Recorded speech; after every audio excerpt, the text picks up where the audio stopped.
Mbola faly miaravatsika mpanaraka sy tapaka ny korban. Daina ny anarako a miasa tao amin'ny korban.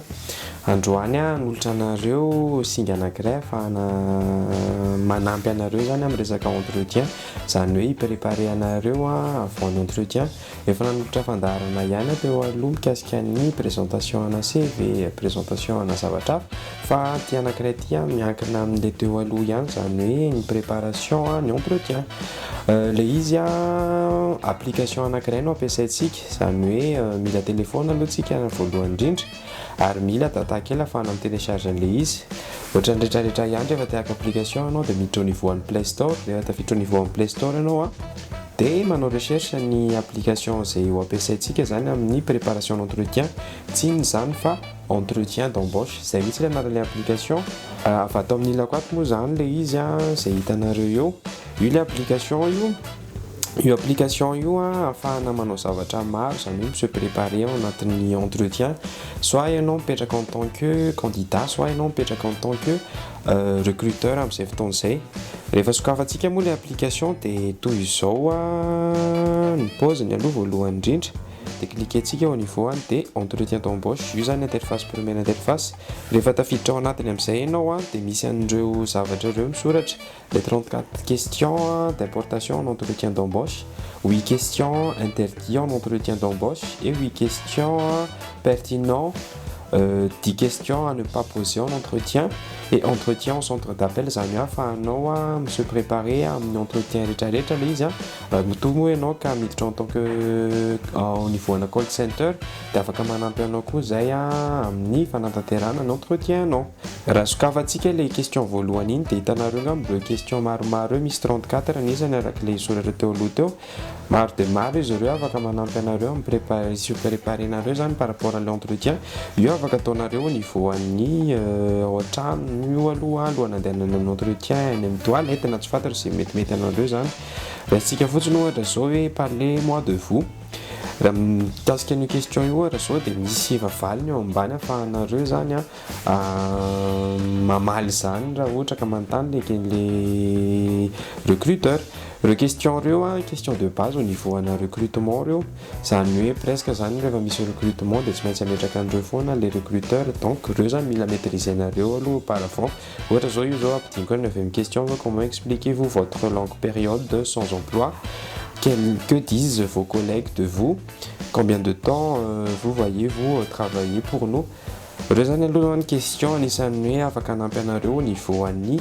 préparation d'entretien zany. Reo araka le niteneniko teo question de base izy ireo, donc mila maîtriser nareo zany izy par rapport an'izay. Raha raisitsika le singa manaraka dia tsy ino zany fa le 8 questions interdites en entretien d'embauche. Zany ohatra hoe ianao hoe manambady, ianao hoe sa ianao célibataire, mananjanaka ve ianao sa tsy. Ao koa ny teneniko teo ny état de santé an'le olona, ianao hoe ohatra hoe handicapé, ianao hoe ohatra zao manana handicap izay manakana anao par rapport an'le asa. Le olona mantsy tsy afaka jugentsika partir ny handicap satria le olona mety manana compétence fa zay fotsiny zany lesoka par rapport anazy, nefa tsy ataontsika sakana zany raha ohatra ka manana an'le ilaina, manana le profil le olona.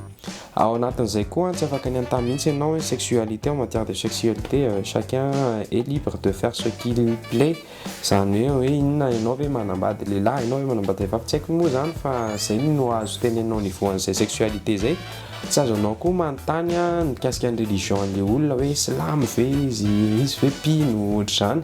Zay zany anisan'ny hoe tsy azo anontaniana indrindra par rapport amin'ny entretien na ianao recruteur na ianao candidat. Anisan'izany koa syndicalisme, opinion politique, hoe ianao mpomban'iza na ianao mpomban'iza, ianao hoe manana vie politique par rapport an'izao na izao. Zany zany tsy tokony hipetraka mihitsy par rapport amin'ny entretien izay ho ataonao. Ny justice, ny origine, ny fiavianao zany hoe avaiza ianao, rehefa ohatra zany ka hoe tsy avaria ianao dia tsy raisinaina ohatr'izany. Zay zany anisan'ny hoe tsy azo anontaniana ihany koa. Raha toizantsika le izy misy ny atao au niveau an'ilay application hoe 8 questions pertinentes par rapport à un entretien. Zany hoe reo question pertinente reo zany question de base plutôt pratique par rapport an'le poste izay mila iomananao. Reo tsy ho hitanao reo directement au niveau an'ny Oui, non, personnellement, fa à partir d'un TDR io zany hoe ny fiche de poste dia à partir ny fiche de poste io anao no mikaroka au niveau ny internet hoe raha ty question ty zany tokony apetraka dia inona zany tokony avaliko am'ty ohatra fotsiny zao hoe pourquoi êtes-vous candidat pour ce poste, quels sont vos atouts et compétences pour ce poste, quelles sont vos attentes par rapport à ce poste, qu'est-ce qui est le plus important pour vous dans votre travail. Par ainsi, pourriez-vous me décrire votre poste actuel? Qu'est-ce qui vous plaît et vous déplaît dans votre emploi actuel? Expliquez-nous une situation compliquée que vous avez dû gérer. Mahatsara amin'ity application ity izy zany na mametraka question ary dia efa manome valiny ihany koa zany hoe afaka angalanao sopapa kely zany izy rehefa une fois au niveau ny entretien matetika moa rehefa mandeha ny entretien dia recalé foana ny olona rehefa tsy bien préparé izy par rapport an'izay donc mila miomantsika zany tsy hoe laps de temps kely dia kely hoe androany entretien dia maraina an'iny fa ny harivan'iny ary ianao dia efa tokony s'exercer zany au niveau ana fitaratra zay ny teneko anareo hoe na any amin'ny toilette ary ianao rehefa tsisy olona fotsiny dia eo ianao no miresaka mba hanazaranao voalohany indrindra ny lelanao mba hanazaranao koa hoe inona zany no tokony teneniko par rapport an'ity question ty raha mipetraka ty raha toizantsika ihany izy zany moa dia misy hoe 10 questions à ne pas poser en entretien io 10 questions à ne pas poser en entretien io dia mitovy amin'le teo aloha ihany fa tia indray tena hoe zavatra tsy azo antaninao mihitsy zany na recruteur na au niveau an'le recruteur moa zany. Quel est votre métier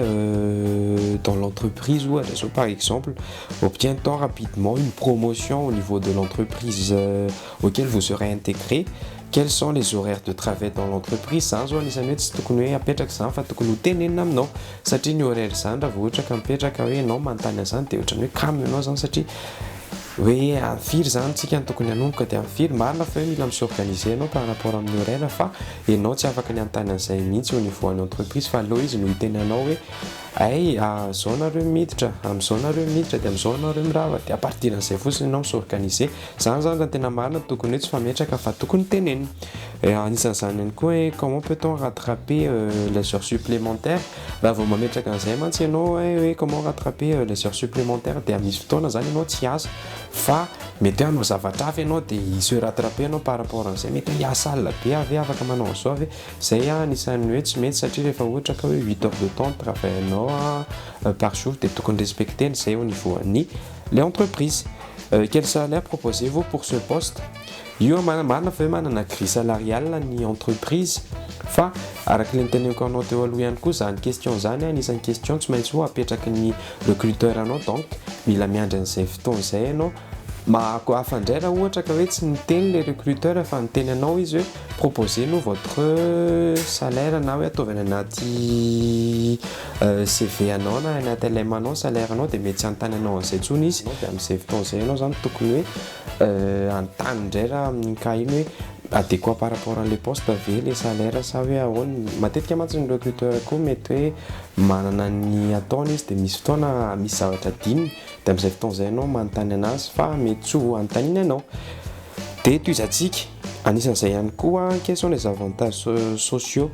que proposez-vous c'est-à-dire l'entreprise zany amin'ny avantage anao dia anao mihitsy ny anontany hoe inona sy inona aby ny afaka omenareo anahy iny mety hiteny ianao hoe za mila an'izao nefa le izy mety tsy adéquat par rapport an'le poste zany hoe raha ianao zao ohatra ataoko hoe commercial teo aloha ianao nefa niasa borao foana amin'le asanao vaovao tsy teny mihitsy ianao hoe za mila voiture de service afahako makary amin'ny client afahako makary amin'izao sy nefa ianao au niveau amin'ny bureau foana maraina mandraparivo ny andro tsy afaka niteny an'izany mihitsy ianao raha moa zany hoe mila connexion indray ianao nefa au niveau ny asanao tsy mila an'izany dia tsy afaka ny andeha antany an'izany mihitsy ianao mba hamena zao mety ny société sasany mety afaka ny hameha anao an'izany fa mety koa sasany tsy afaka ny hanolotra anao an'izany donc aleo zay zavatra zay tsy anontanina fa ho proposer zany hoe anao zany mila manao adéquation par rapport ny emploi anao taloha sy ny emploi anao amin'izao zany hoe le emploi zay anaovanao entretien zany nisany anankiray koa tsy afaka anontanianao comment est l'ambiance de travail au niveau du bureau marina fa hoe anisan'ny zavatra lehibe ary anisan'ny motivation indrindra ny ambiance au niveau an'ny bureau anankiray satria ao foana ianao niasa isan'andro 8 heures par jour ianao 7 sur 6 ianao ohatr'izany miasa au niveau an'io 6 sur 7 manko e 6 sur 7 ianao miasa au niveau an'ny entreprise dia ilaina le ambiance de travail nefa ianao tsy afaka ny antany an'izany à l'avance fa tsy maintsy miditra aloha ianao a s'intégrer au niveau an'ny entreprise dia ao ianao zay vao mahita anazy fa tsy afaka ny antaninao à l'avance fa ohatrany hoe signe de démotivation zany le izy raha une fois ka hiteny ohatra zao le entre les recruteurs ohatra zao sur zao ianao misy olona zao sy ny sisy tsy afaka ny antany an'izay ianao zany raisiko farany ohatra zao ty anankiray ty quelle est l'évolution à court terme sur ce poste zay koa tsy afaka ny teny an'izay koa ianao marina fa hoe mety misoratra niveau an'ny TDR na fiche de poste hoe évolution de carrière na ohatr'izany io indray a conseilleko anao ty anankiray ty allô manome preuve zany hoe prouver hoe compétent anao par rapport à les postes rehefa compétent anao par rapport à les postes tsisy olona adala koa raha mahamelatra ny fitenena tsisy olona adala fa tsy maintsy tompainy mérite salaire ozy izy zay ny fomba fiteny dia zao donc ny zavatra ataonao rehetrarehetra zany a preuve rehetrarehetra ataonao ny preuve tsara moa zany dia tsy maintsy misy tambiny foana io soit ianao ny teneniko teo meny salaire ambony soit ianao ampiakariny poste mety ho poste ambony be koa raha mety ho voadinganao daholo ary io rehetrarehetra io rehefa une fois ianao tena hoe compétent par rapport amin'izay zavatra ataonao restsika indray pour terminer au niveau na entretien na centre d'appel ato amintsika moa zany zao efa tena be dia be ny resaka call center zany hoe efa anisan'ny efa mahazo vahana be mihitsy zany izy io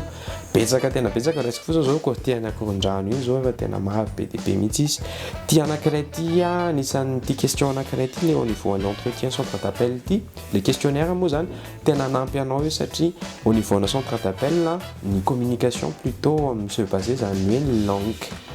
mety io a langue française mety io langue anglaise dia au niveau an'io zao a misy question maromaro izay anisan'ny matetika tsy maintsy fampiatraka ny call center ohatra fotsiny zao présentez-vous zany présentez-vous zany mikasika anao rehetrarehetra mombamombanao ny compétence anao niary amin'io a tena niveau ana resaka communication relationnelle au niveau ana connaissance linguistique anao io zany tena hoe exposé rehefa une fois miteny izy hoe présentez-vous pourquoi êtes-vous là aujourd'hui zany hoe manontany anao inona ny antony nahatongavanao eto androany zany amin'ny niveau de l'entretien de exposer-nao anazy daholo hoe tout d'abord je suis là pour apprendre et de mettre mes compétences à votre service mon premier but c'est d'obtenir votre plus d'expérience et d'être à la hauteur de vos attentes. J'ai vu votre annonce sur internet, alors je n'ai pas hésité à postuler et je suis disponible 24 heures sur 24, 7 jours sur 7. Saison anisan'ny hoe réponse anapetraka le application au niveau les plateformes zay ampiasaintsika ity zany donc reo zany afaka ampiasainao mety tsy hoe ataonao copie-coller koa moa zany le izy fa afahanao makasinga ohatra zay ampitsofoka au niveau de l'entretien mba tsy ampirecalé anao zany par rapport à les postes anisan'izay koa ohatra zao c'est quoi centre d'appel tsy maintsy anontany anao izy na izy anontany hoe fantatrao ve mikasikasika ny entreprise-nay fantatrao ve mikasika ny activité nécessaire ohatra raha tokony hoe anontany an'izay moa zany izy pourquoi vous avez choisi notre centre d'appel est-ce que vous avez déjà pratiqué la vente c'est quoi une émission d'appel c'est quoi une réception d'appel quelles sont les qualités d'un téléconseiller est-ce que vous vous croyez doué pour ce genre de travail qu'est-ce que vous allez faire de votre salaire pourquoi travailler dans un centre d'appel reo une question de base plutôt tsy maintsy mipetraka au niveau d'un centre d'appel na paran'izay koa efa nataoko teo aloha teo koa une questionnaire de base si une question mety hoe plutôt afaka atambatra au niveau pratique par rapport à les postes zany rehefa une fois un entretien fa ny conseilleko anareo voalohany fotsiny jereo aloha le TDR an'le poste rehefa une fois voajerinareo le TDR an'le poste dia mandehana aloha mijery mikasika an'le entreprise inona ny ataon'le entreprise inona ny activité an'le entreprise zay zava misy an'le entreprise satria tsy maintsy misy question mipetraka mikasika an'izay dia rehefa une fois vitanareo zay dia jereo amin'izay le TDR teo le niteneko anareo teo dia raiso daholo le signe important par rapport an'le poste zany hoe ny attente par rapport an'le poste fa tsy maintsy anontany anareo mikasika an'io izy ny entreprise rehefa metraka question dia tsy hivoana partir an'iny mihitsy satria par rapport an'iny attente iny no antaniny anao satria iny no tena endrasany zany rehefa une fois intégré anao mety manana ny fomba ny tsirairay moa zany ny entreprise mety hoe ohatra zao hoe ataoko hoe au niveau anay zao entreprise chrétienne zay zao entreprise chrétienne anay dia tena mampijoro mihitsy hoe Andriamanitra no ambony tsisy zavatra tsy hainatao tsisy zavatra tsy vita raha ohatra ka hoe eo hoe Andriamanitra zany anampy sy anohana dia ny anay zao plutôt au niveau an'ny religion fa zay tsy mametraka an'izany rehefa une fois mametraka manao ampanao entretien fa mipetraka fotsiny izy amin'ny entreprise chrétienne anay dia chrétien zany tena hoe plutôt envisager estimer à l'avance zany rehefa une fois manao intégration sy recrutement zay no afaka natolotra reto par rapport an'iny application anankiray iny application zay téléchargena fotsiny mila data ianao mila téléphone araka ny teneko aminareo tamboloha dia raisinareo iny dia téléchargenareo dia appliquenareo iny au niveau an'ny entretien au niveau ana préparation na entretien na poste zany le izy mety hanampy anareo be dia be satria misy question ao anatiny misy valiny ao anatiny zany hoe afaka raisinareo le valiny au niveau an'le application fa